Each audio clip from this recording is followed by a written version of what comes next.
partnership with Drop D Podcast Productions of Minneapolis, Indiana.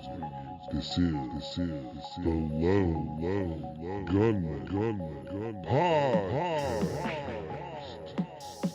with your host, Rob Clark, where research shine, and myths come to die. Stay tuned. Be right there.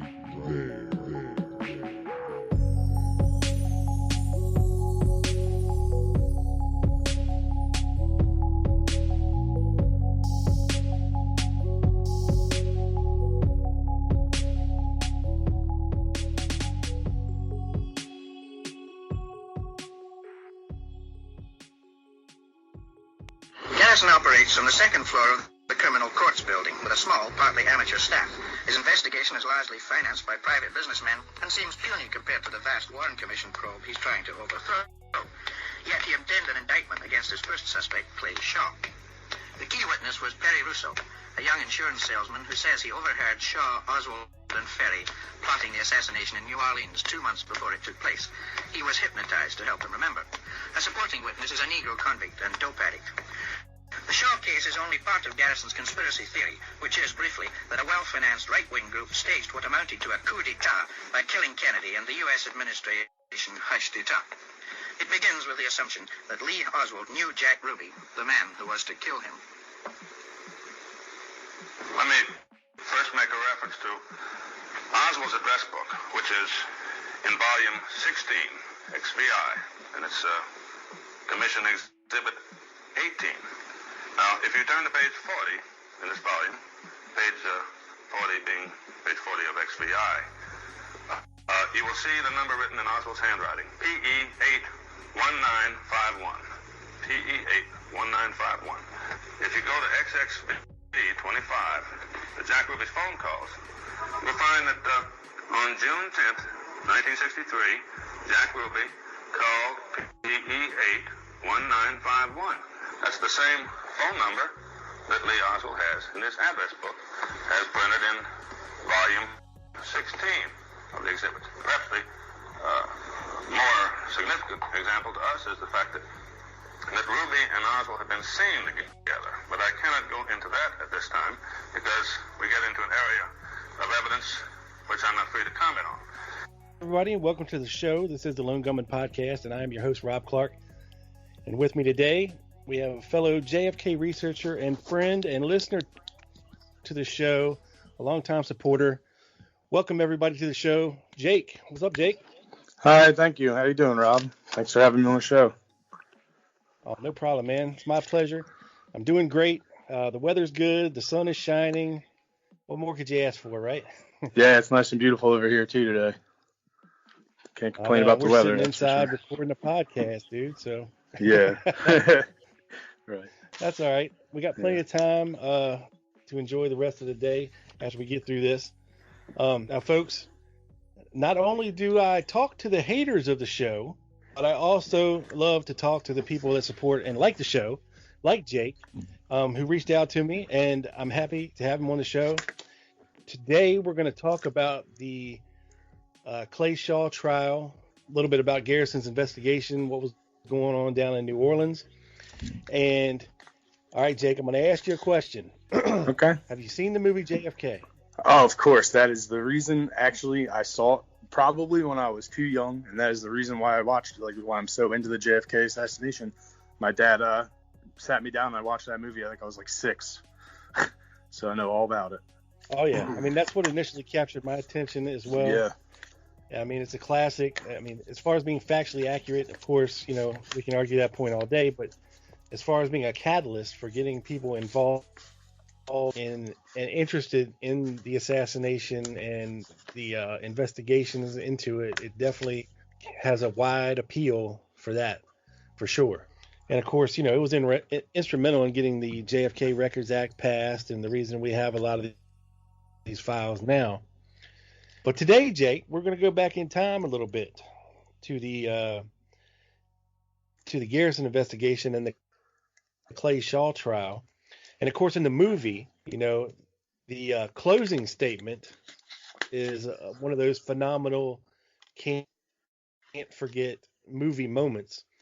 When you have Kevin Costner standing up there, back and to the left, back and to the left. Today, we're going to start the show out, Jake. Have you ever heard Garrison's opening statement at the Clay Shaw trial? I have not, and I'm very, very intrigued to hear it.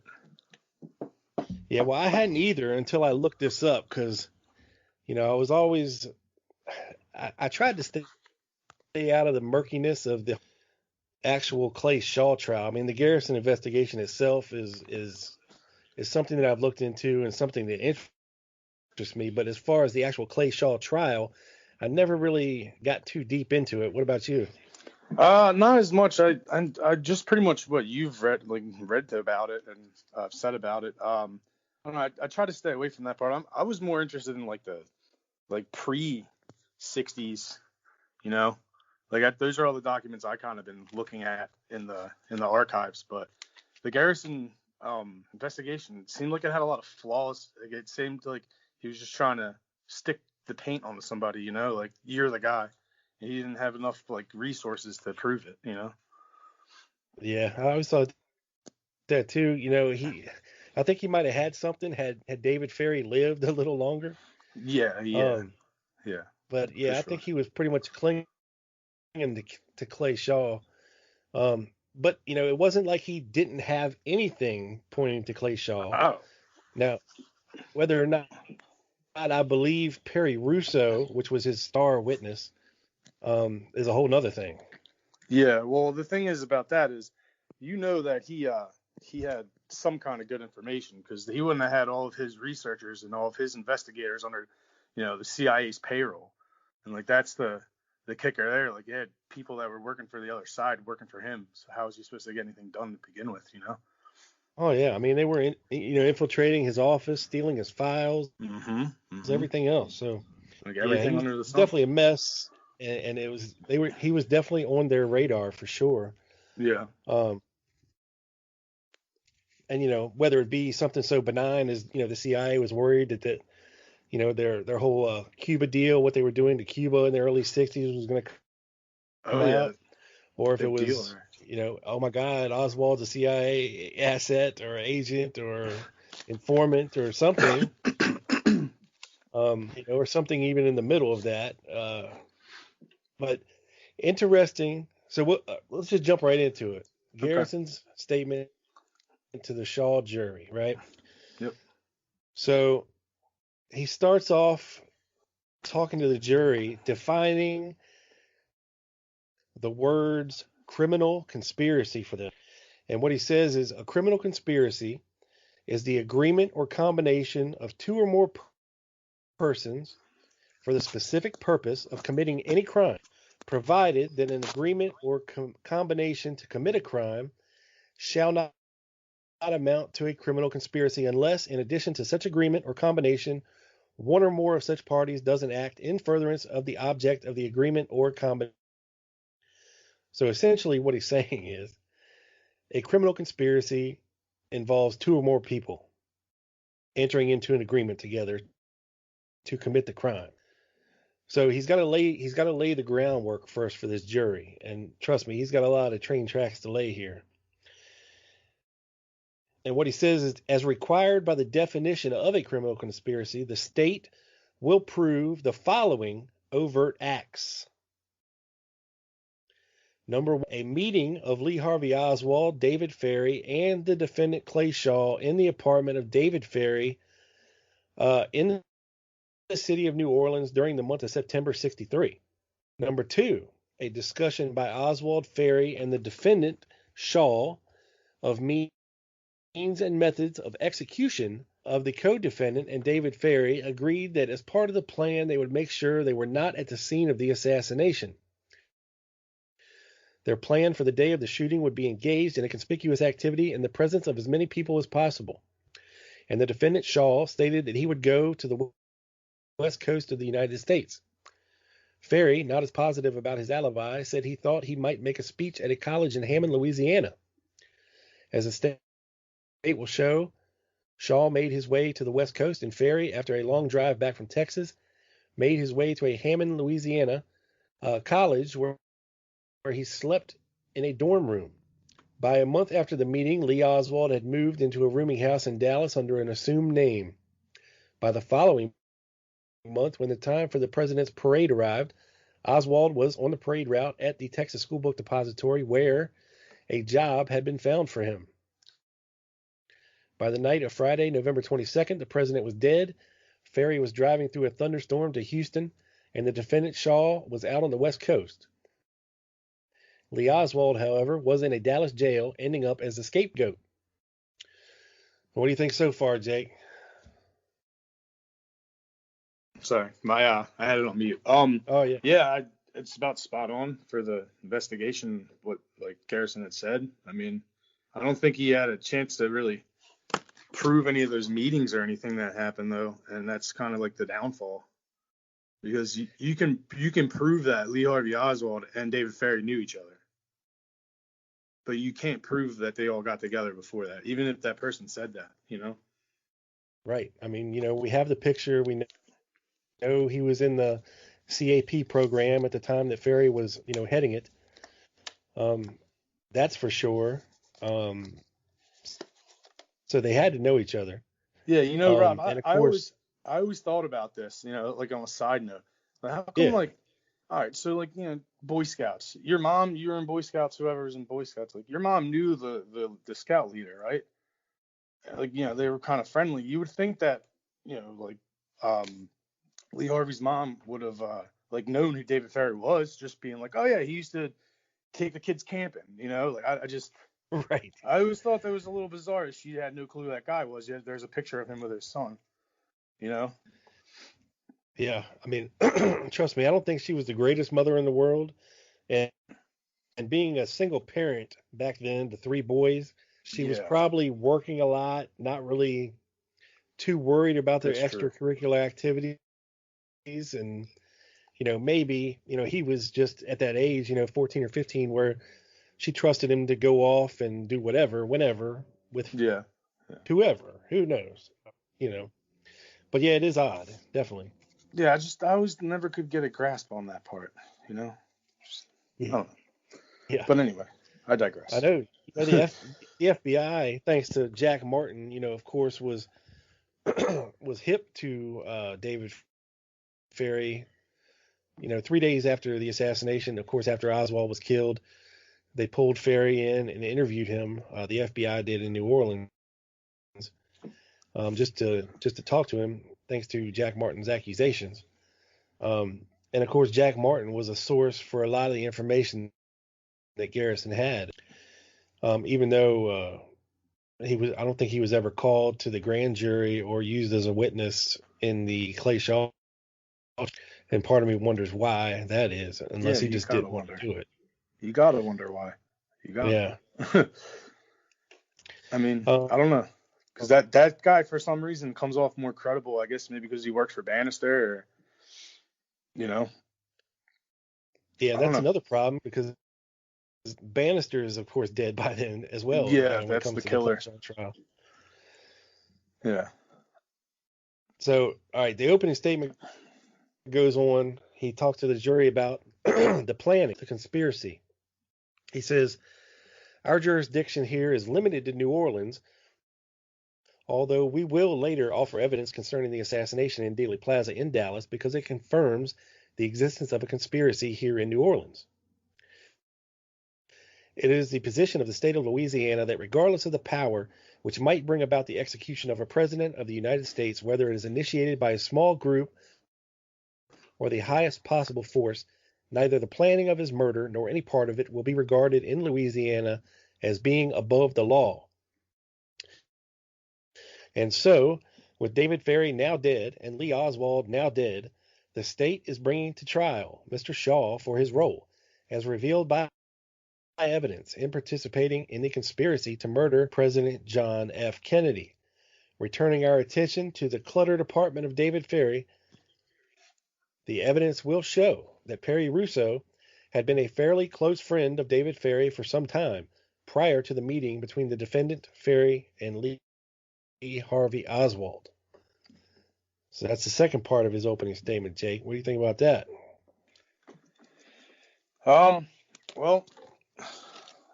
I don't got much to say, Rob. I don't know. I feel like he really was trying to grasp at straws, and how can you prove all that? It's mostly hearsay. Yeah, I mean, he does acknowledge that. And so with David Ferry now dead, the state is bringing to Right. trial Mr. Shaw for his role. So yeah, I think if David Ferry had lived, he would definitely been a big part of this trial. And whether or not he would even bothered with Shaw is a whole nother thing if he had Ferry. All right, so he goes on to say, he talks about the evidence now, talking to the jury. The evidence further will show that Perry Russo first met Lee Harvey Oswald at David Ferry's apartment shortly before the principal meeting between the named conspirators took place. At this meeting, Oswald, who was cleaning a bolt-action rifle with a telescopic sight, was introduced to Russo by Ferry as Leon. Perry Russo saw Lee Harvey Oswald at Ferry's apartment at least once after the meeting of the conspirators. On this occasion, Oswald appeared to be having some difficulty with his wife, and he gave Russo the impression that he was leaving town shortly. Russo also had seen the defendant Shaw once before the meeting. This was at Nashville Street Wharf. At the time, President Kennedy was speaking there in the spring of '62.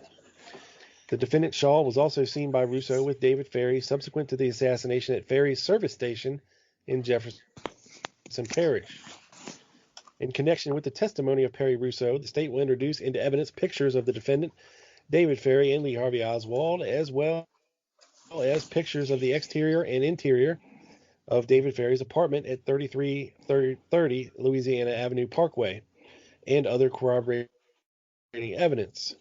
The evidence will further show that the defendant, in accordance with the plan and in furtherance of it, did in fact head for the West Coast, ostensibly to make a speech on November the 15th, 1963, and remained there until after the assassination on November 22nd, 1963, thereby establishing an alibi for himself the day of the shooting. The state will offer into evidence a ledger sheet of travel, testimony which reflects the arrangements made by Shaw to go to the West Coast. The travel consultant firm, which in '63 was located at the International Trade Mart, was the same firm which arranged for Lee Oswald to go to Europe, from which he went to Russia several years earlier. I did not know that. Did you? That is very, very weird to hear. I'm like, my mouth is open right now. Like, you got to wonder how he funded all that. And here we're finding out later, the same company that Shaw owns is funding Lee Harvey Oswald to go to Europe. Like, what? Is that what I'm hearing? Because you were kind of breaking up a bit, but that's kind of what I gathered from that. Yeah, what it's saying is that there is basically a travel agency in 1963, which was located in the same building as the International Trade Mart, is the same firm that arranged for Lee Oswald to go to Europe when he defected to Russia several years earlier. Interesting. Is the same one that Shaw used to make his travel plans to the West Coast. Wow. And of course, Shaw was the president of the International Trade Mart. Right. Yeah. So there's a weird coincidence. Very weird. All right. He goes on to state, the state will show that Ferry drove to Houston on the day of the assassination, departing from New Orleans on the evening of the 22nd, some hours after the president was killed and 2 days before Lee Oswald was killed. Ferry drove with two young companions through a severe storm for the ostensible purpose of going ice skating in Houston. Upon arriving in Houston, Ferry and his companion went to the Winterland skating rink, where Ferry loudly and repeatedly introduced himself to the manager of the rink. "Hello, I'm David Ferry. I drove all the way here through a storm from New Orleans to ice skate with my boyfriends." Okay. Despite the fact that he had driven all the way from New Orleans to Houston for the purpose of ice skating, David Ferry never put on any ice skates at all. While his young friends skated, Ferry stood by the public payphone as if waiting for a call. The evidence will further show that earlier, after Lee Oswald's departure from New Orleans, he took a short trip to Mexico and then made his way to Dallas. And on October the 14th, 1963, he rented a room at 1026 North Beckley, allegedly under the fictitious name of O.H. Lee. 2 days later, he went to work at the Schoolbook Depository, which was located at the intersection of Houston and Elm Streets in Dallas, Texas.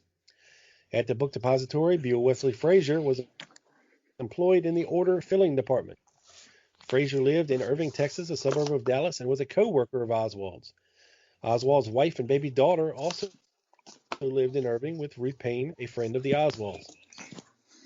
So there's that part. The state will show all that. Now, as far as this skating trip, it's always seemed to me a little suspicious. Yeah, it's kind of like he was fishing for an alibi. Yeah. You know? Right? Like, I mean, who does that? I mean, why would you drive to another state to go ice skating? yeah, exactly. Unless, he was like looking to buy or invest into a skating rink, which I think I've heard somebody suggest that on your show before. But like, I don't know, man. That's just bizarre. Like he drove all the way to Houston to go skating. Yeah, now I don't know, and I'm looking it up right now. I'm going to see how far it is from New Orleans to Houston. Yeah, I actually never looked. I was just thinking that. I never looked that up myself. I don't know. Okay, so by car, and this is in today's standards, 5 hours. Now, if you're driving an old beat up piece of shit from 1960, you might add an hour or so. Yeah. Maybe. Yeah. Times were slower. Yeah, the roads were worse. The cars, people just didn't drive as fast back then. But yeah, at least 5 or 6 hours. So I don't know who does that. I don't know. Yeah, I wouldn't do it. Where did he go after? Did he stay at a hotel after? Did he go home? Did he drive 5 hours home after he went ice skating? Like, what? Oh no. Oh no. Him and his boyfriends, they got a hotel room. Oh, okay. I think it was in Galveston. Yeah. And I know he met this other guy, Breck Wall, maybe in Galveston. I don't know.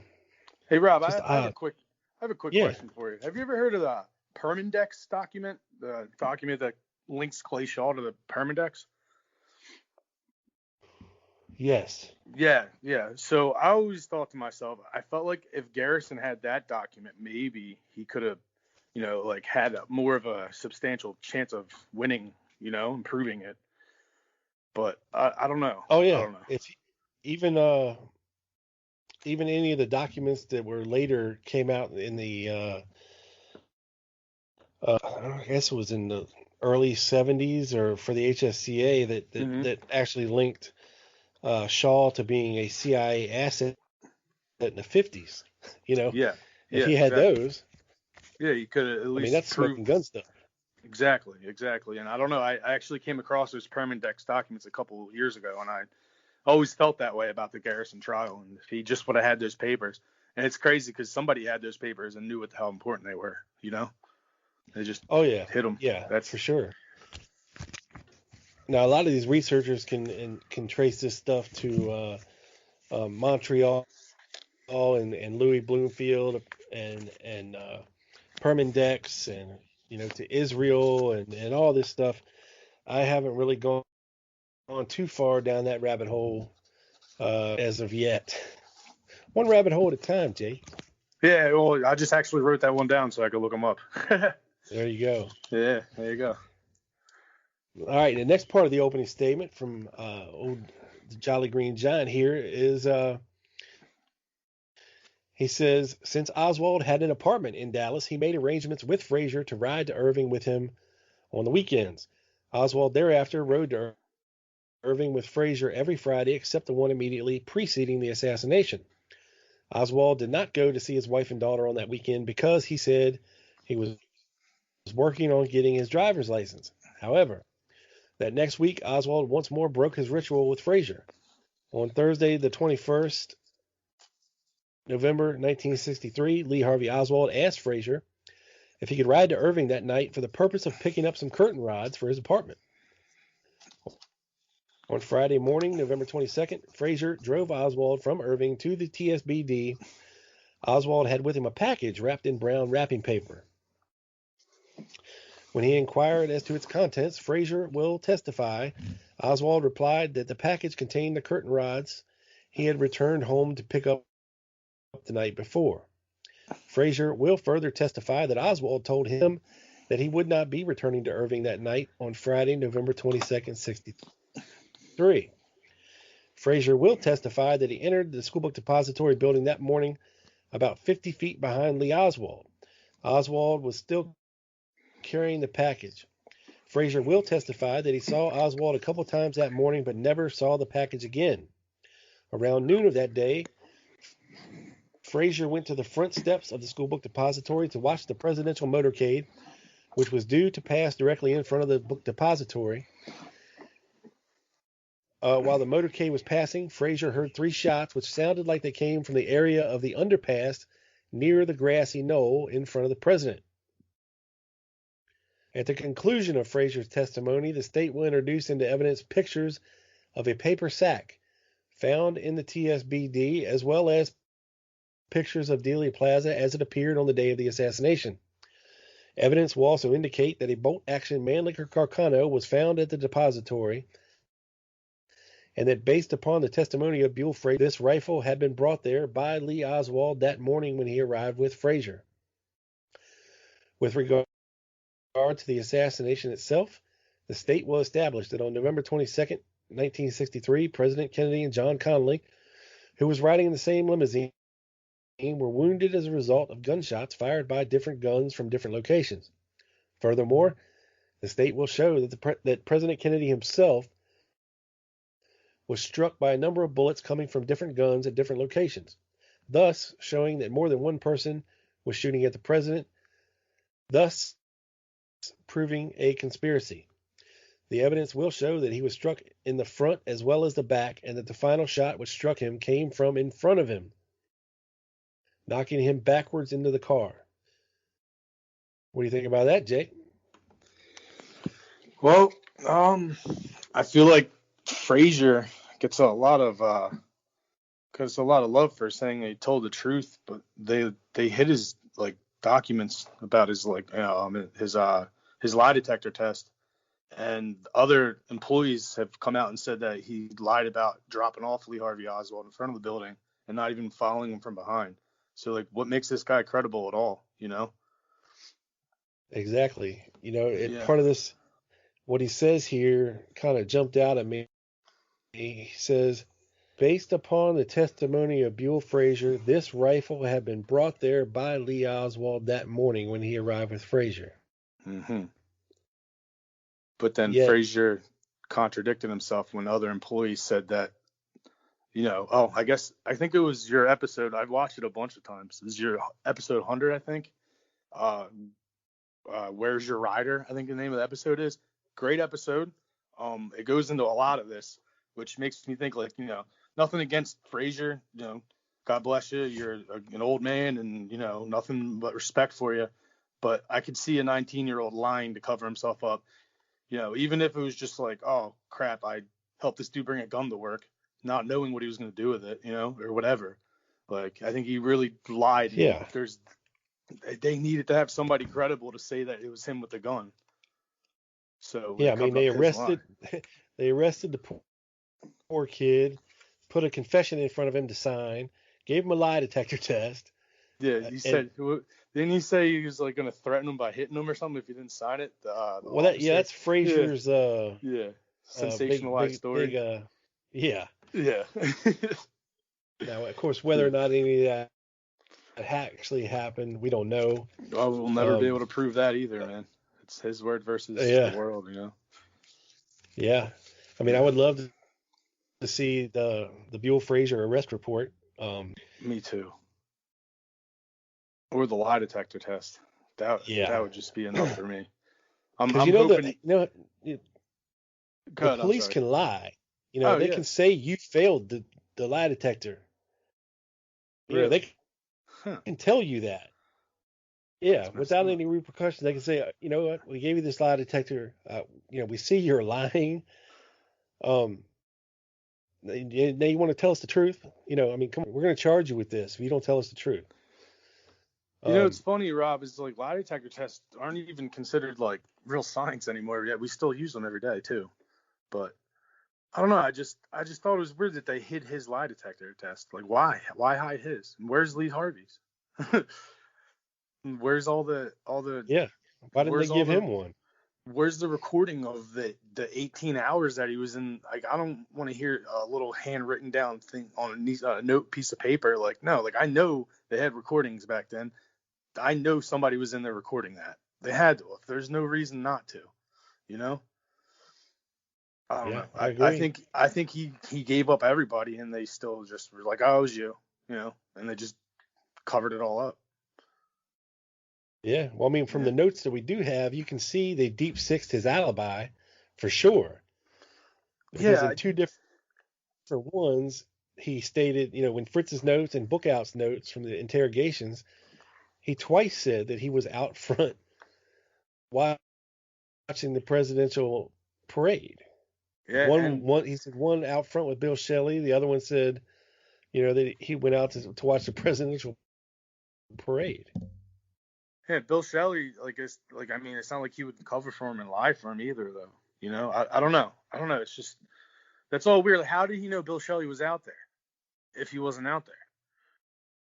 Exactly. That's the thing that always got me with that. Yeah, I mean, there was only so many people in the building that are unaccounted for, that weren't either out front on the steps or out on the sidewalk or somewhere else or in a window, photographed in a Yeah. window.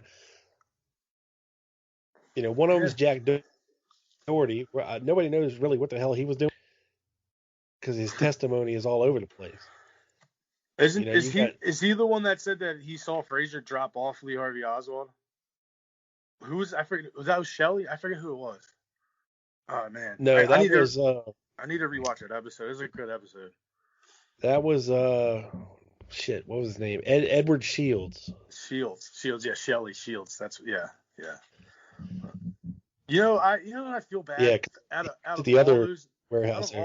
employees. The one I feel bad for is Molina because he got shafted after, he like lost his job Oh and yeah. yeah, he got like real, and he didn't have anything to do with it.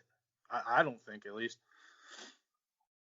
They just No. yeah I mean he was he had some kind of like weird communist leaning or I don't know what they thought he was doing, but they really yeah, blackballed him, man. yeah, and Yeah. it's also interesting that Harold Norman quit right after Christmas that year and ended up getting a way better paying job. So Is that yeah, of is all that the the is that the click click boom? Was that him, or that was yeah the other guy? That yeah was him. Yeah. Okay. Yeah. He was in the army, but he's never heard like a gunshot or shells fall to the ground or something. I thought he was weird too. There's something right that was weird. I didn't make sense. Didn't tick and talk together. yeah something doesn't jive with the three guys on the fifth floor. What Doherty was doing, and then you had Troy West, who was the shipper, that had his little setup there on the first floor, who wrapped outgoing packages for shipment and all that they thought maybe Oswald had got the brown paper from his station, but Yeah. that came to be not true. Yeah, they figured out that it was a different kind of paper than the paper they used, or something like that, right? Yep, Yeah. yep. Eddie Piper said he was on the first floor looking out of a window, maybe. Uh, there's so many people that are all over the place, and I always think whether or not Oswald's prayer man or not, he could have easily walked out behind everybody else and not been noticed. Mm-hmm. And then, after the shooting happened, Oswald was like, oh, shit, time, back in the building he went, Or maybe he saw the president go by and it was over, and he went back inside before the shooting even started. Yeah. Who knows? Who knows? I mean, honestly, I think that he was told that it was going to be like a false flag or something, and it was just like, oh, go set up. I don't think he really thought, like, maybe go bring my gun there or whatever and just set it up and make it look like, and we'll take shots somewhere else and we'll just make it look like it was Alex Heidel from this spot, and maybe it was just better off to like just set him up, and that's how they set him up, Well, we'll never know. Which is the kind of the most intriguing thing about the case, is we'll never really find the truth. Yep, unless these people start talking before they start dying. Well, Frazier's the key to that. Yeah. Because if Frazier starts talking, then that whole part of the investigation, the part that really was a lie anyway, the Warren Commission, all falls apart, Well, fingers crossed, Jake. Right. His book is in the mail to me. It's really? going to be here tomorrow at my house, and I cannot wait to read it. And I'm telling you, I'm going to read that book in a very quick fashion, and I'm going to be reaching out. I've already reached out to him. I need to reach out to his son, and I'm going to try to get him on the show to promote his book. And that would be so awesome. I'm looking forward to it. I hope he comes on the show, because I know you've been trying to get him on the show for a while now. So. Yeah, I mean, and this is the perfect opportunity to do it. You got a book to sell to people interested in the assassination. What better than to come on one of the premier podcasts, associated with the assassination. Yeah, people that are interested in it listen, and they want to hear what he has to say. And I got some questions, so hopefully he does. They're burning questions too. I know. They're burning. All right, so back to the opening statement here. He says, furthermore, during the presentation of this case, the state will qualify and offer the testimony of Special Agent, different Frazier here, Robert A. Frazier of the FBI as an expert into the field of ballistics. Special Agent Lyndall Shaneyfelt, who is a photographic expert with the Federal Bureau of Investigation, will be qualified and will testify. The state will also present eyewitness testimony corroborating what is shown in the Zapruder film, that the president's fatal shot was received from the front and that he was thrown backward, not forward, from the force of this fatal shot. The eyewitness testimony will also show that the shooting came from a number of directions and that therefore the president was murdered not by a lone individual, but behind him. Not by a lone individual behind him, but as the result of a conspiracy to kill him. We will then show that a few minutes after the shooting, Lee Oswald came running down the grass in front of the book depository, that he climbed into a station wagon with another man at the wheel, and this station wagon pulled away and disappeared into Elm Street traffic. So, he's going to have, sounds like Roger Craig talking about that. He goes on to say, the evidence will show that shortly after the assassination of President Kennedy, agents of the FBI interviewed Dean Andrews in his room at the Hotel Dieu Hospital in New Orleans. As a result of this interview with Dean Andrews, a local attorney, the Bureau began a systematic and thorough search for a Clay Bertrand. A man who identified himself as Clay Bertrand called Andrews the day after the assassination, requesting him to travel to Dallas and defend Lee Harvey Oswald, who had by then been formally charged with the murder of John F. Kennedy. The state will introduce evidence in the course of this case showing that the defendant Clay Shaw and the Clay Bertrand, who called Dean Andrews on behalf of Lee Harvey Oswald, are one and the same person. The evidence will further show that sometime during the year 1966, the defendant Clay Shaw requested the U.S. Post Office to deliver mail addressed to him at his residence at 1313 Dauphine Street to 1414 Chartres Street, the residence of a longtime friend, Jeff Biddison. This change of address was terminated on September the 21st, 66. During the period that the change of address remained in effect, the U.S. Post Office letter carrier for that route delivered at least 5 letters to 1414 Chartres Street, addressed to Clay Bertrand, the name used by the defendant at the meeting between himself, David Ferry, and Lee Oswald. None of the letters addressed to Clem Bertrand were ever returned to the postal authorities for any reason. The period during which these letters addressed to Clem Bertrand were delivered to 1414 Chartres Street preceded by at least 6 months the publication of the fact that the Orleans Parish District Attorney was investigating the assassination of President Kennedy. In fact, it preceded the start of the investigation by the DA's office. In connection with this evidence, the state will offer into evidence the U.S. Post Office forms reflecting the change of address initiated by the defendant and testimony showing the delivery that the address of mail addressed to Clem Bertrand. It will be shown that in December of 66, the defendant Clay Shaw visited the VIP room of one of the airlines at Moisson Airport, and that while there, he signed the guest register by the name Clay Bertrand. Really? Eyewitness testimony will be presented, and the guest book which he signed will be introduced into evidence. The state of Louisiana will ask you to return a verdict of guilty as charged against the defendant Clay Shaw. Mic drop, Jim Garrison. So there you have it, Jake. That's the opening statement made by Jim Garrison to the jury of the Clay Shaw trial. What do you think about the whole Clay Shaw, Clay Bertrand deal? You might still be muted. There you go. Sorry, I was. I'm sorry. Yeah, I no worries. wanted to say with the Roger Craig story, I think that's more credible.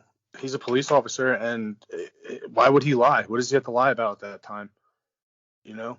And he kind of got shafted after all that, too, and he was police officer of the year in 1960. So what made him drop from being police officer of the year to not being a credible witness in this, you know? The other thing that's one thing that's always intrigued me about Roger Craig, is what he said right off the bat. Yeah. I mean, that he saw. How come this 19-year-old kid in Fraser is a credible witness, but yet this police officer who was police officer of the year isn't credible? You know, I just that always just never sat right with me either. But the other thing I wanted to talk about was Clem Bertrand. Didn't you have a document that you found that was a bouncer at a bar or something? Well, interesting you say that.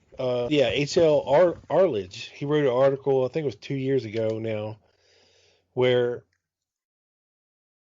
he talked about finding a guy named Clay Bertrand. Clay Bertrand. Who was I don't know if he was a real estate agent, but he was a bouncer at the show bar in 1963 in New Orleans. And this is just pure speculation on my part. I'm guessing the show bar was kind of, one of them low key, Blue Oyster type gay bars frequented by some of those folks back in New Orleans at the time. I'm just guessing. Yeah. So I guess the question is, did Clay Shaw take that name from there, or was that guy? You know? I don't know. Depending on what kind of guy this was, or whether he was liked by some of the people that frequented this bar, who knows? You know what I'm saying? But yeah,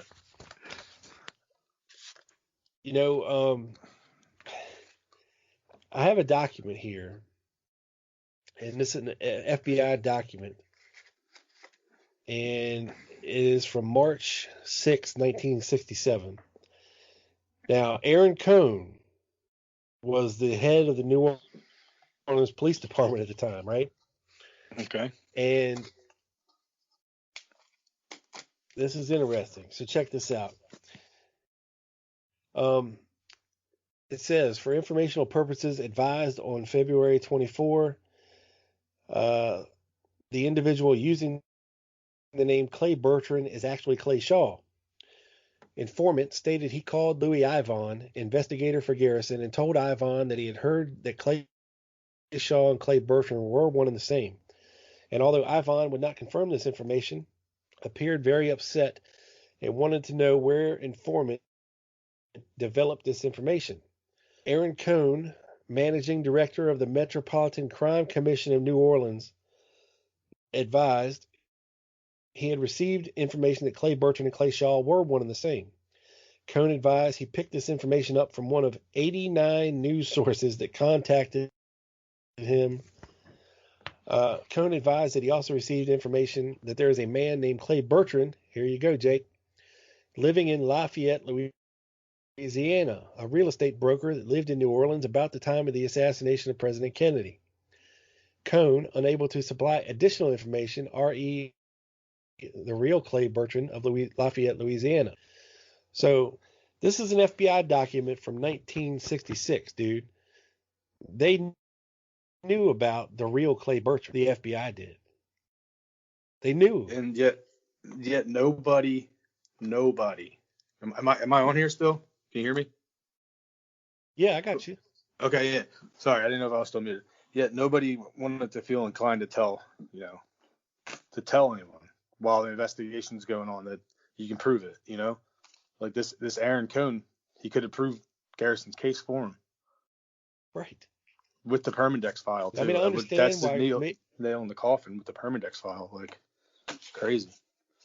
Yeah, now I understand why Garrison would not have wanted to find the real Clay Bertrand, but it still doesn't negate the fact that Shaw may have used that alien. Yeah, you know what I mean? You would think he would want to find that guy and be like, "How do you know Clay Shaw?" Yeah, do you know Clay Shaw? Or do you know exactly? Yeah, exactly. Do you know David Ferry? Do you know X, Y, and Z? Right? I'm sure they all knew each other. It's gonna come out one day, man. It's gotta. So this document goes on to say that both Redacted and Aaron Cohn advised that Clay Shaw was the former managing director of the International Trade Mart. Both Cohn and Redacted advised that information available to them led them to believe that Shaw has homosexual tendencies. Redacted advised that he had received information from a person that is a friend of Bill Reed of WWL TV news service, New Orleans. This fourth-hand information is that Sam Monk Zeldin, prominent New Orleans attorney, has in his possession an application, not otherwise identified, in which Oswald used Jack Ruby as a reference. Does not know what kind of an application or if this is even true. No investigations are being conducted. Information being received from established sources. Hold for something. I can't read it. Hold for corrections. Yeah. So there's your glorious FBI. Yeah. As a reference, though, I guess, did he work for him at some point? I don't know. Maybe he did. Maybe he was a hitman.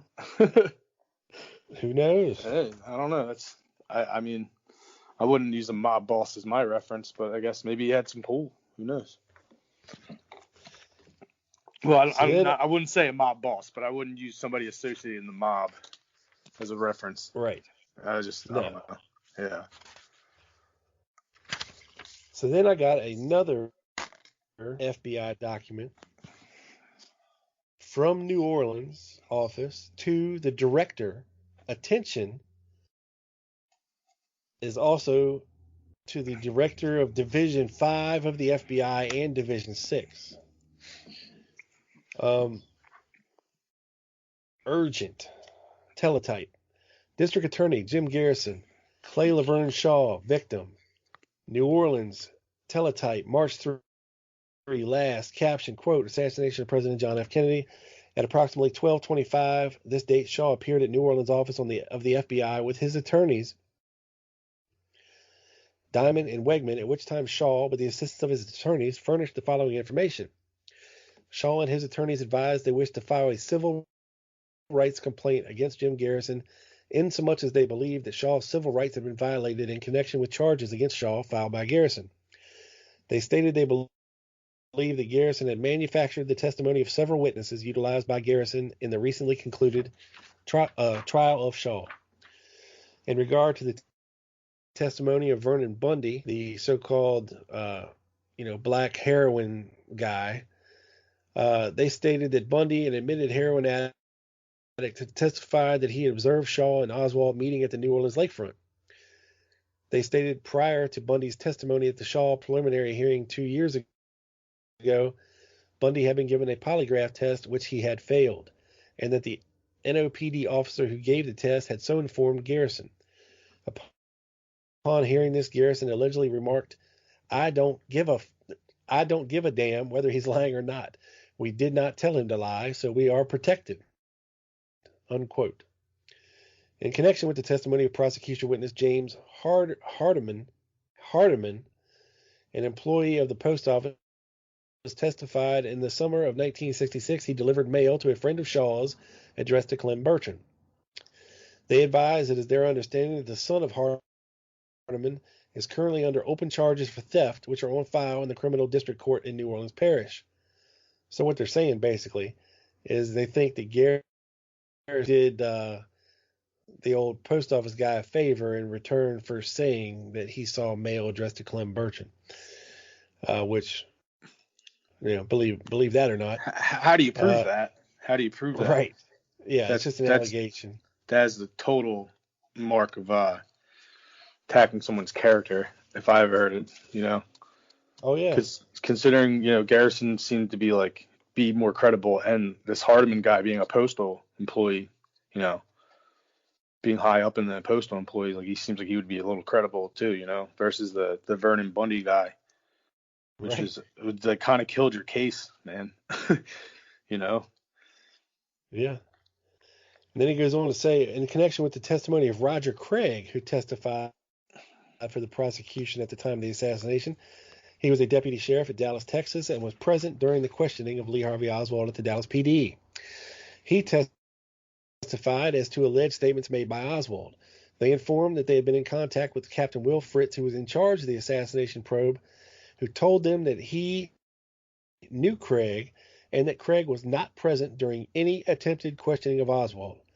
They advised that within the past year or so, Craig, who is no longer a deputy sheriff, came to live in New Orleans and was employed by a Willard Robertson, a political ally of Jim Garrison, and was one of the three original financial backers of an organization known as Truth and Consequences, which supplied money to fund the investigation of Jim Garrison. So now he's alleging that Roger Craig made all this stuff up. Fritz called him a liar, and that he's working for one of Garrison's buddies now, who is a backer for Garrison. So basically, now Craig's a liar. Hey, Rob, I'm pretty sure you can prove that he was in the video with the door closing. And he's in the room with Lee Harvey Oswald. I feel like I've seen him, in the background. I don't know, that is a... I feel like I saw a video Yeah. And I've seen the stills. Yeah, there's some video and some stills. And I can't remember or not whether the guy that we think is Roger Craig has actually been misidentified as somebody else. Yeah, I mean, that can happen. That definitely can happen. But yeah, I mean, it's interesting because, Craig said a lot of things about the interrogation of Oswald that nobody else seems to have heard him say. Oh, great, now everybody will know who I am. Or when they asked him about the station wagon, he said, oh, that's Bruce Payne's station wagon. Don't drag her into this. Yeah. Yeah. Interesting stuff. Very interesting. Very, very interesting. So, and guess what I'm looking at right now in my hand, Jake? What you got? Something juicy? You'll love this. This is Clay Shaw's arrest when he was first arrested and fingerprinted in the police department in New Orleans, Louisiana. It clearly says last name Shaw, first name Clay, middle name Laverne, sex male, race white, height 76 inches, weight 225, hair gray, eyes blue, date of birth March 17th, 1913, place of birth New Orleans, Louisiana, aliases Clay Bertrand. Wait, what? So, hold on. Yeah. What do you need? Right there. I mean, Well, obviously, you need a judge who yeah, will allow this into testimony, which yeah, Jim but Garrison did not have. I guess, yeah, that's true too. I mean, but that's a legit document that says it right there. That was written by a police officer. Like, how is that not admissible in court? You know? Yeah, I mean, there was a police officer, Habergast, I think was his name, who did the fingerprinting and typed up this fingerprint card of Clay Shaw, who signed the card, by the way. And he signed it too. It's got his name. It's got Yeah. his handwriting on there. Wow. So That's the crazy. judge in the Clay Shaw trial he made the jury leave the courtroom Huh. when Jim Garrison tried to introduce this fingerprint card and Officer Habergast's testimony into the trial. He would not allow it and did not give a reason other than the fact that he did not trust Officer Habergast. That was his reason. Does that That's make ridiculous. any sense whatsoever? No. It's like you get one step forward and you take 10 steps backwards. I don't get it. Yeah. You know? I mean, it's right here in black and white. It's He literally admitted it. right there in black and white. And then sign the damn fingerprint card. It's right there. It's crazy though, because that's definitely one of those puzzle pieces that I feel like they try to hide. You know, I feel like, the old saying where the JFK archive is just a whole bunch of puzzle pieces, and you sort through and figure out which puzzle piece is the right one. But you also, I think it's a bunch of puzzle pieces to other puzzles too. It's not just the JFK puzzle. Like, there's so much in there. I can't believe you found that, man. That's amazing. Yeah. Well, I can tell you, I found it in the Weisberg archives. I mean, it's right here in black and white. I'm sitting here looking at it. And to find all this stuff in there too, that links Shaw to Ferry and Oswald. I don't know so much about Oswald because Perry Reason said this guy he met Leon Oswald. He had a beard. He was scruffy. Sounds nothing like our guy. You know what I'm saying? Yeah, it sounds more like Leon Hall or whatever. Is like one of those guys. It just doesn't Right. sound like Hall, doesn't yep. sound like yeah, whatever. I forget whatever the guy's name is. But all right, I'm gonna definitely check that document out though. Weisberg. So then, there was Judge Haggard. Judge Haggerty is the guy that did all this stuff. Listen to this. All right, so Judge Edward Haggerty outraged DA Jim Garrison's prosecution team in the Clay Shaw trial today by refusing to admit a policeman's testimony about an alleged Shaw alias. Haggerty's ruling coming after Shaw took the witness stand to deny being asked about any alias caused angered objections by Garrison's prosecutor, James Alcock. Alcock announced he would at once appeal to the Louisiana Supreme Court to reverse Haggerty before the trial proceeds. Shaw, 55, is charged with conspiring to assassinate President Kennedy. Haggerty adjourned court until 9 a.m. Thursday after denying a state motion for mistrial. He said if no word had been received from the Supreme Court by then, he would telephone the Supreme Court himself in Alcock's presence.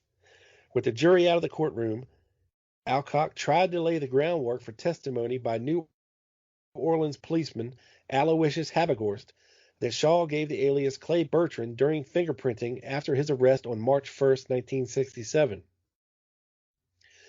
This is the name which a key prosecution witness said Shaw used in plotting with Lee Harvey Oswald, David Ferrie, and others to murder Kennedy.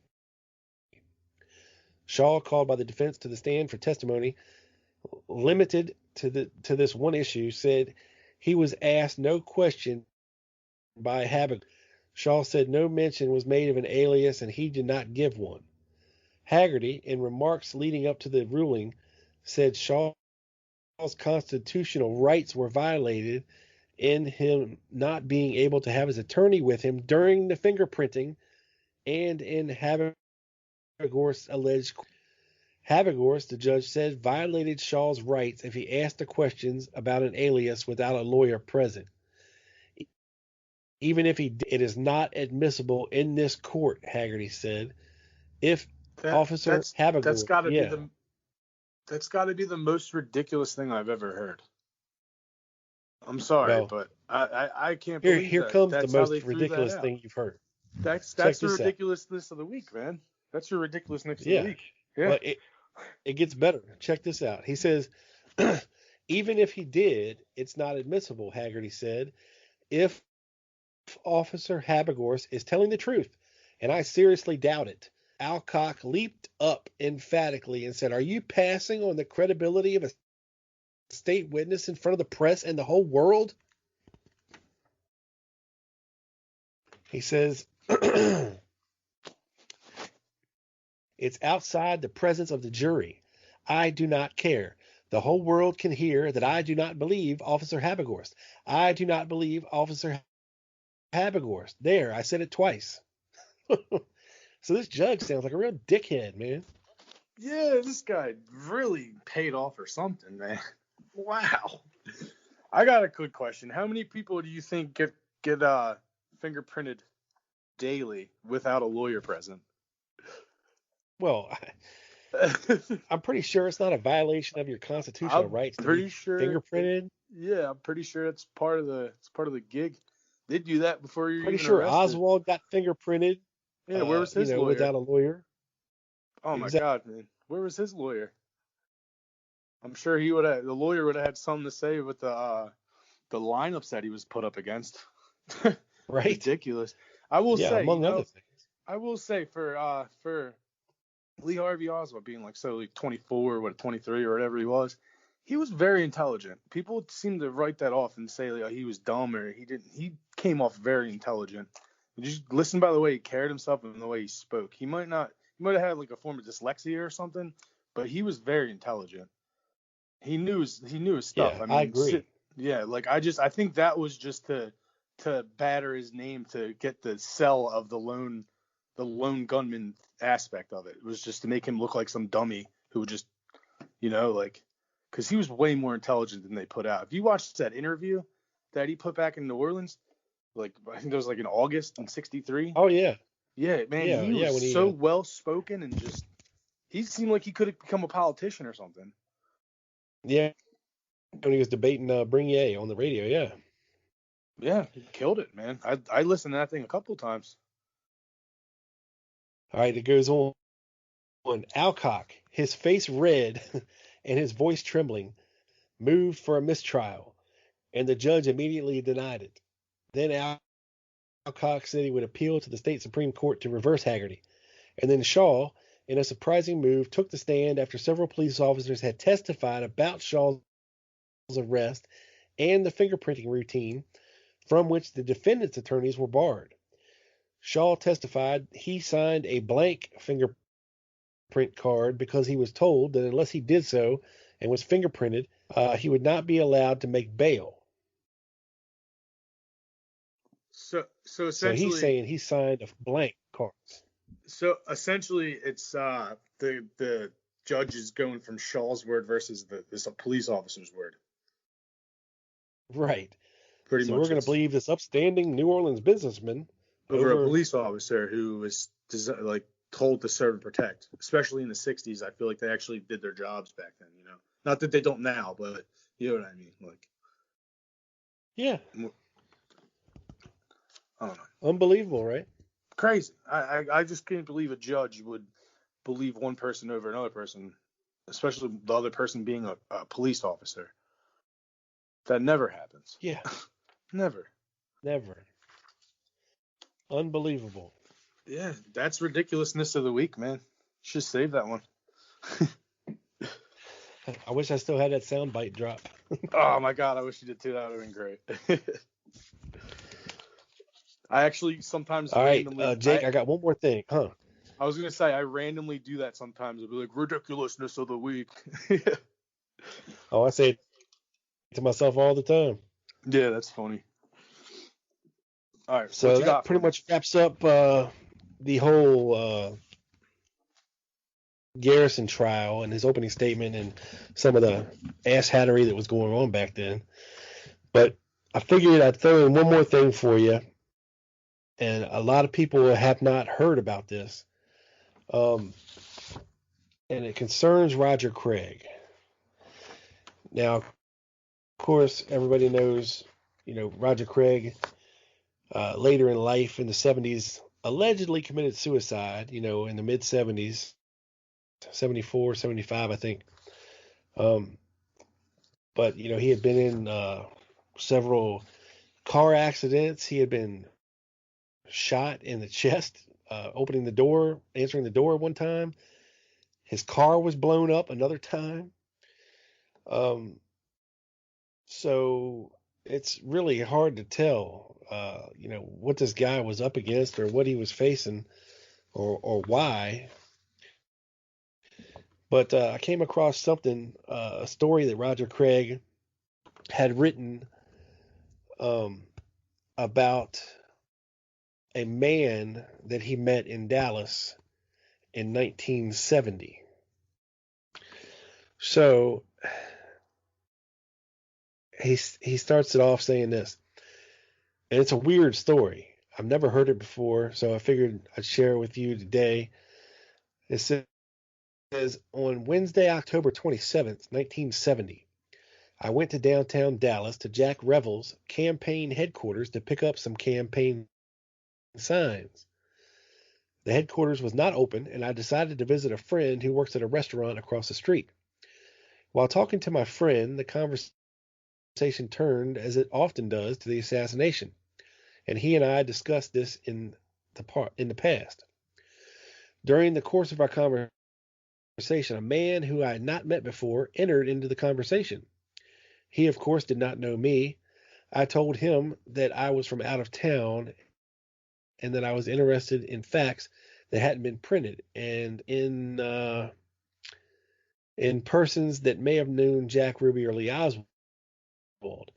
This man said that he had known Oswald and Ruby, and I can tell you everything you want to know about them. At this point, I became very interested, and I told him again that I'd sure like to know firsthand what they were like. And he said, I knew Ruby well. I'd seen Oswald a couple of times in Ruby's place. I then said, well, in Ruby's business, the nightclub, I imagine a lot of people were seen there. And he sort of chuckled and said, Jack Ruby's business was spelled Mafia. He then said, I can show you a used car lot where Ruby collected a lot of gambling money over on Ross Avenue if you want to see it. So I offered to drive him over there, and he said, no. Do you have your car here? I did. He said I should follow him, which I did. I parked my car on the same side of the street as the car lot, a short distance down, and walked back to his car. I opened the door of his car on the passenger side, and he pointed to the car lot and said, that's where a lot of the money comes in from the gambling operations, and Jack picked it up there, right? He said, if you really want to know what's going on in Dallas, you have to talk to someone who's been around, and I've been around in these circles. Then he said, just leave your car parked there and come with me. I'll show you something that's really interesting. He drove me to 300 and a half South Ewing in Oak Cliff to an apartment that had been a family dwelling and was converted into apartment units. I would mention here that Jack Ruby's address at the time of the assassination was 323 South Ewing. The apartment at 300 South Ewing is upstairs, and when we walked into the apartment, there was a distinct feeling of unlived in the atmosphere. The furnishings were bare. There was a couch, a chair, a coffee table, but there was no lamps, no ashtrays, nothing on the wall. The man had been smoking, so it was odd that there were no ashtrays. He said, "How about a cup of coffee?" So we went to the kitchen, and he opened the cabinet and said, "Oh, well, guess I'm out of coffee," and threw his hands up. He was also out of everything else, as there was nothing in the cabinets at all. The arrangement of the apartment was unusual, as you had to go through the bedroom to the kitchen, which was very small. The closet door was open in the bedroom, however, and there were no clothes in it. At that time, I became slightly nervous about the situation I was now in. We went back into the bedroom from the kitchen. While in the bedroom, he said, "I want to show you something." And then he started to unzip his pants. No, I'm just kidding. He opened the top drawer of the dresser and pulled out a shoulder holster. There was a .32 revolver with a 3-inch barrel in the shoulder holster. There's another damn word I'm going to have trouble saying. He pulled the .32 out of the holster and said, "What do you think about that?" I remarked that you don't see many .32s with a barrel like that. He put the .32 back in the drawer and went to the side of the closet, which was not visible when you went into the kitchen. At that time, he produced 2 rifles. One was a bolt-action .30-06, the other a high-powered automatic, which appeared to be a .257 caliber. I remarked they were nice rifles, and I would like to have a good deer hunting rifle. He then laid those 2 on the bed, and he said, "You haven't seen anything yet." He then got down on the floor and pulled 5 more rifles out from under the bed. Each of these were equipped with scopes. He then pulled a cardboard box about 18 inches long and 10 inches deep from under the bed. The box was closed, and on the side was printed "Ammunition, handle with care." He then slid the rifles and ammo back under the bed. I said jokingly, "What are you going to do, start a war?" He said, "Maybe." At that time, he looked at his watch and said, "Excuse me just a minute. I have to go down to the landlady's apartment and make a phone call. I promised some people I would call them now." There was no telephone in the apartment. He was gone for about 10 minutes, and during this time, I made a mental inventory of the apartment. After he returned, he asked me if I was ready to go back to my car. There was a payphone on the corner from the apartment, and I asked him to pull over so that I could call the people who owned the car. I told him that it was borrowed while I was in Dallas, that I wanted to let them know that the car was okay. From the payphone, I called my wife and gave her the man's name and address and told her about the situation I was now in.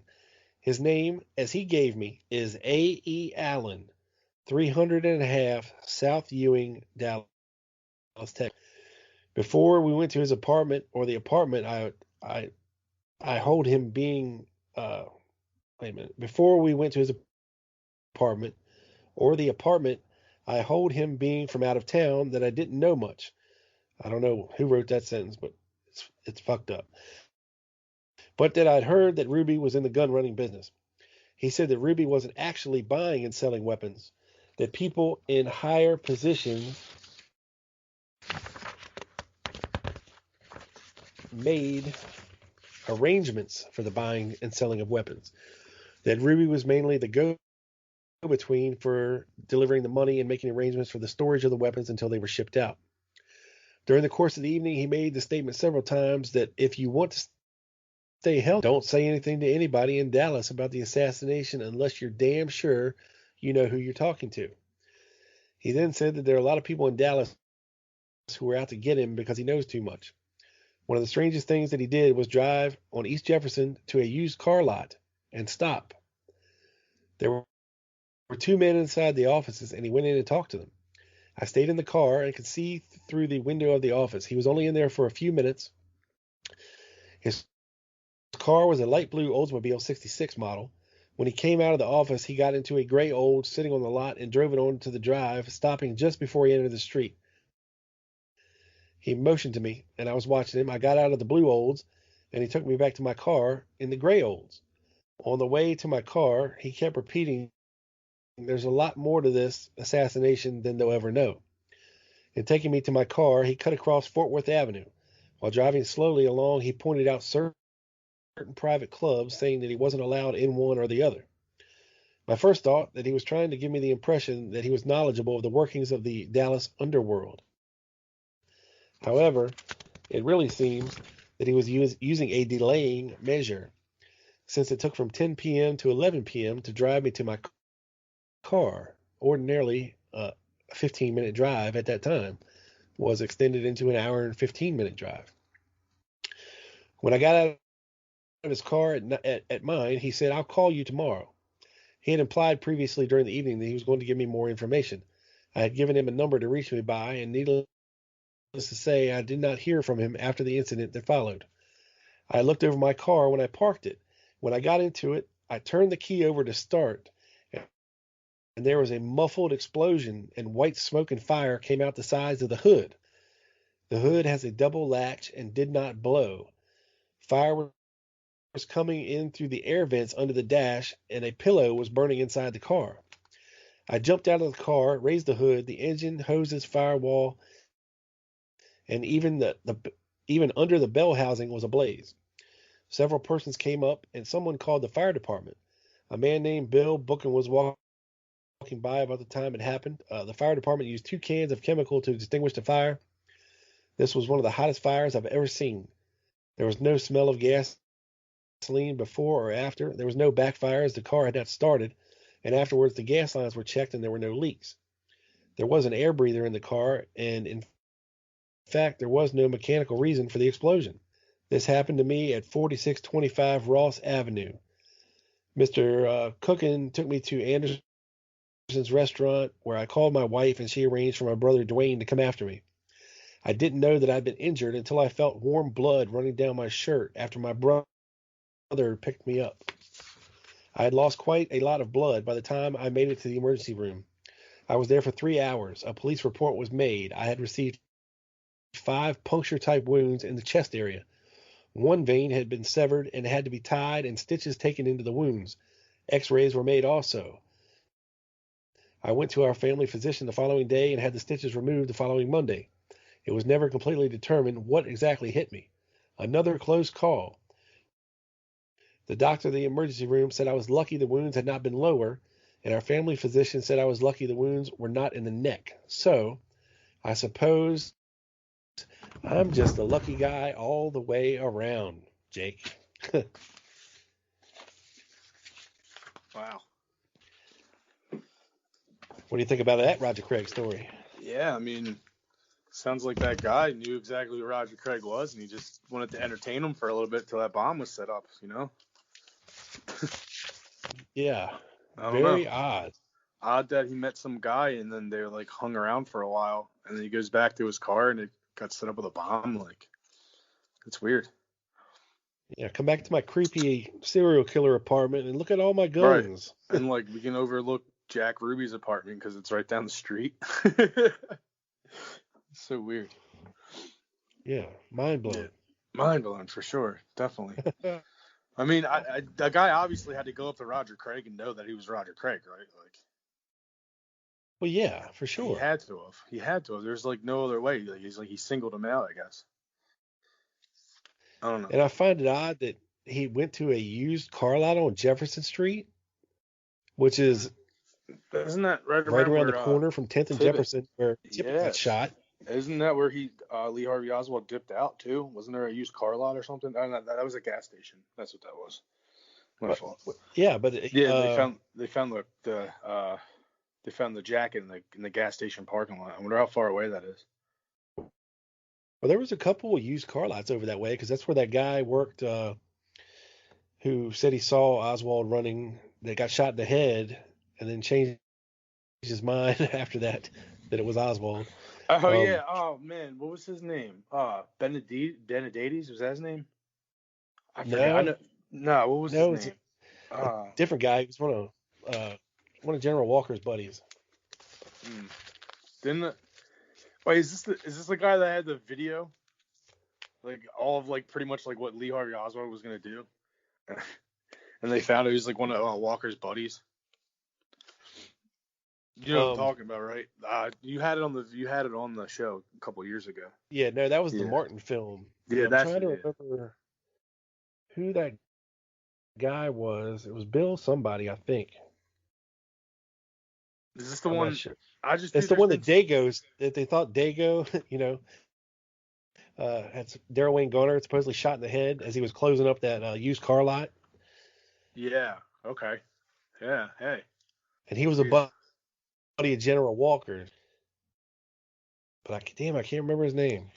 That's the other thing in the Garrison investigation. Like, how come like there was no Title Walker at all? He wasn't even looking for a Title Walker. You know. No, because there really wasn't one. Yeah. But I don't know. That whole part of the conspiracy always threw me off, like the Walker side. You know? Yeah. Well, did you hear the latest quick hit? No, I actually didn't have time to catch it. What'd you guys come up with? I was gonna catch it tonight after the show. Well, we discussed some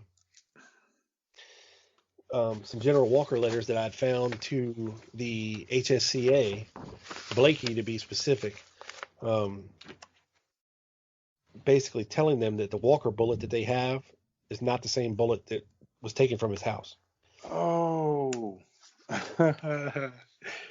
Yeah, and I found another document, which I don't want to spoil it for you. Yeah, don't spoil it. But yeah, I'm gonna go back and check that. But I found another document that supports General Walker's allegations that it is not the same bullet, and it's an FBI document. Yeah. Okay. So definitely check that out, and definitely, folks out there, if you haven't heard it either, definitely go check out Quick Hits number 19. Man, you guys are up to 19 shows already? Yeah. Wow. Time flies, man. Yeah, I remember when you guys first put it online, the Quick Hits, and I was like, I think that's actually how I found Doug, because, I mean, I think he was on your show a couple times, but that's when I started watching the Dallas Action a lot after, I know. This is episode 184 of the Lone Gunman podcast. That's crazy. I started listening to the Lone Gunman podcast. I think it was like you were just getting to episode like 100, maybe 110. And I had a lot of time to kill because I worked at UPS at nighttime. So I just backlogged most of your stuff because I wanted to see how your opinion changed from like your first bare episodes to like your like 80th episode to like your 100th episode to now. And like, it's crazy how like it evolved, It's crazy. Well, yeah, crazy. I mean, unless you have an open mind about this, when you learn new information, of course, it's going to change your opinion about things. And if you're consistently looking for things, you might have a preconceived notion in your head. Okay, well, maybe the mafia was behind it, but then you hear something that doesn't quite support that or something that overrides that, then you got to change the way you're thinking. And of course that throws a slant on everything you know already. Funny you say the mafia behind it, because a lot of the documents that I've been reading, like, because I try to aim for like the 60s, like before the assassination or maybe right after, like the documents in the JFK archives. And a lot of them are like people who snitched on Trafficani or Giancana. Like it's all the people who snitched on them. Like, why were all those hidden, Like, what does that have to do with JFK? Like, that's the thing I never got. But oh, I know. I find it interesting too. I was looking at the Mary Farrell site, and Rex Bradford wrote an article about a 2021 update to the rest of the files that need to be released, from the JFK Record Act. Yeah, and among the files, among the missing files, I mean, of course, there's some missing. I think Larry Schnapp, another researcher, wrote a letter to his congressman, local congressman, demanding, that Congress create an oversight committee to make sure that the JFK Act is, followed through on this year, and that the rest of the records are released. So definitely behind him on that for sure. Because Yeah, me too. they just need to go ahead and just get it done and release them. But yeah, one of the in his article in at Mary Farrell, a section of missing audio from the HSCA get this. So the audio testimony of Santos Travacante to the HSCA is missing. The audio testimony of Carlos Marcel to the HSCA is missing. The audio of Sam Giancana to the HSCA is missing. And the audio testimony of Frank Sturgis is missing. It just doesn't exist anymore. What a coincidence. Amazing. Yeah, it is amazing. But yeah, I mean, I think there's still like Somebody really sucks at their job. 3,000 some, 3,000 some documents still need to be released. So we'll see. Time will tell, Jake. Yeah, time. That's all we have. Hopefully I'm alive. Right. Hopefully I'm alive to find out what happens, you know. But well, you're way younger than me, so hopefully you'll make it. Yeah, hopefully. Anyway, Jake. Speaking of time, we're about out of time on this show today. Yep. But I wanted to thank you for reaching out to me, and I wanted to thank you for doing this show with me. I had a blast. I hope you did too. I had an amazing time, man. Thank you. Yeah, and thank you for your support all these years. My hat's off to you. It's you're the reason, guys like you are the reason that we still do this. And I love talking to my listeners and exchanging ideas and interacting with folks. And you can attest to the fact that I do this, correct? Yeah, man, you're legit. You're legit. That's all I gotta say. Yeah, I'm nobody special. I just decided that I was interested just like you. Yeah. I decided 7 years ago now to do a podcast, and here we are 7 years later, and I'm still doing it, still having a blast, and still learning every day. Hey, I will say I'm glad that you came back, because I know you took that break for a little bit, and I was a little worried that I didn't think you were gonna come back. I feel like you maybe got discouraged with something, but I'm glad you're back, man. Well, thank you. Yeah, I mean, every once in a while, you need a break from looking into all this shit. Your mind starts to get blown. You get discouraged. You get frustrated. Sometimes life happens, and you lose that zest or the zeal, the drive that you had, and then it comes back. Yeah, well, I'm glad it came back. Yeah, I mean, I'll always be interested in the assassination. Yeah. And I'll keep doing this until I think that I just don't have anything to talk about anymore. But until then, there's still so much to talk about and re-talk about. It's such a big topic. There's so much. I've actually learned a lot from the JFK assassination. Not even just like how guns work, to how the cameras used to work, to like I don't know, just reading and looking at handwriting and like deciding and deciphering if that handwriting was written by that person or not. Just small stuff like that. Like I didn't think about before. Now it's like I'm like, honed in on. I know, it's crazy how much stuff. I mean, like I said, we're on episode 184. Doug's in the 180s. We're on almost 20 of Quick Hits. Black Op Radio has 1,000 and some episodes. It's crazy how much information is out there on this case that can be discussed. And, that's not even mentioning all the books, the documentaries, the articles, the whatever, that's out there. It's mind blowing, dude. Well, everyone's got an opinion about what happened. So that's, they want to tell it. We all just want to get to the same thing. That's the truth. Hopefully. Some people just want to sell books or whatnot, but for the most part, it seems like everyone just really wants to get to the truth, and that's what matters, is finding the truth. Definitely. Yeah. Yeah, and I'll make a shameless plug for a podcast that I've been listening to lately. When you investigating the Kennedy assassination, you kind of have blinders on to just about everything else. You might realize that, okay, there was probably a conspiracy with 9/11. There was probably a conspiracy with this or that, or, but you really don't dive in like you do the Kennedy assassination, at least for me. But every once in a while, I'll kind of open my scope up a little bit into something else that catches my interest. And I've been listening to a podcast, and I'll recommend it to you, Jake, and I'll recommend it to everybody else out there. And I don't know how much people understand about the case or have looked into it, but there's a podcast. It's called the Cooper Vortex,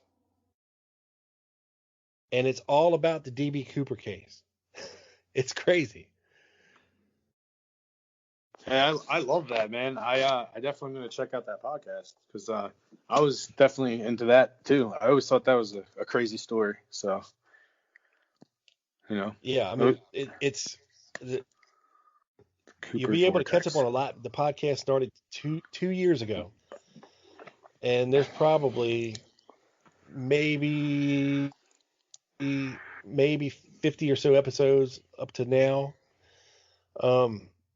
And if you go back and start at the very first, he goes through like different suspects for different shows. That's awesome. Right? That's cool. And he has on like the authors and the researchers that believe that guy is, that their guy is DB Cooper, and the reasons why. And it's just crazy, dude, because I've listened to about 1, 2, 3, 4, 5, 6, 7, 8, 9, 10, 11, 12, 13, 14 of them. And every show, I've been convinced that their guy is DB Cooper until I listen to the next show. I'm like, I definitely got to check this out then. That's awesome. Yeah, it's crazy. I mean, these guys get into it, and it's the only unsolved skyjacking in U.S. history. Yeah. And it happened in 1971, and I believe there were 200 skyjackings in the 60s. Yeah, I remember the one suspect they thought was DB Cooper. They caught him trying to be a copycat, and they thought that the copycat guy was the DB Cooper, but they could never prove it. I forget his name though. But yeah, I've definitely researched Floyd McCoy. Too. That was Floyd McCoy. Yep. Irish guy. Yeah.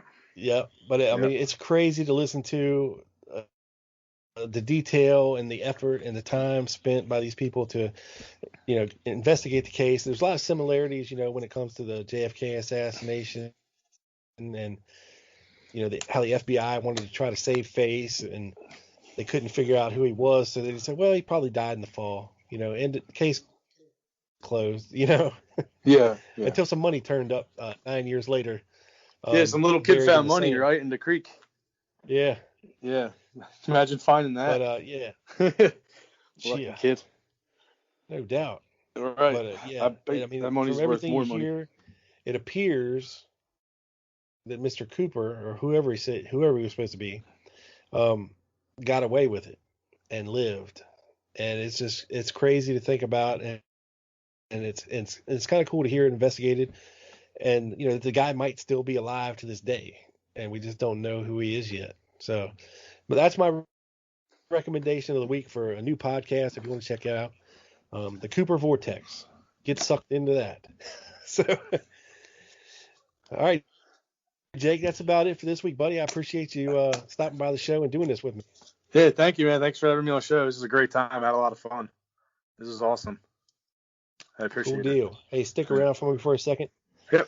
Folks, head to the Facebook page, The Lone Gunman Podcast. Give it a like and a follow.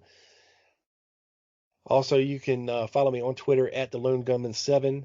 You can find this show. You can find Doug's show. You can find Quick Hits on just about every major podcast platform alive out there in the universe.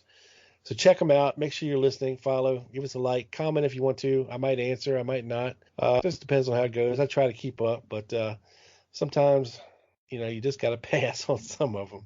And I got to learn this. I was going to say, you got to weed out the crazies, man. A little bit. There's a lot of crazies in this. Yeah. Yeah. Tell me about it. Yeah, I can imagine. Whiny Austrians. Okay. That's it for this week, folks. Peace.